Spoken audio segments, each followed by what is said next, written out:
জানুৱাৰী মাহত মই আৰু এটা সিদ্ধান্ত লৈছো CM হেল্পলাইন অৰ্থাৎ আপোনালোকৰ সৰু সৰু অভিযোগবোৰ মুখ্যমন্ত্ৰীক আপোনালোকে দিব পাৰিব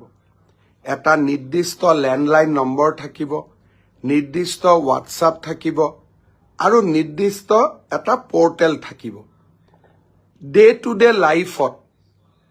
আপোনালোকে পোৱা অভাৱ অভিযোগবিলাক মুখ্যমন্ত্ৰীৰ কাৰ্যালয়লৈ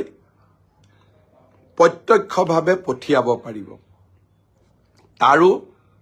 নতুন ব্যৱস্থা আমি জানুৱাৰী মাহৰ পৰা আৰম্ভ কৰিব খুজিছো ইয়াৰ ফলত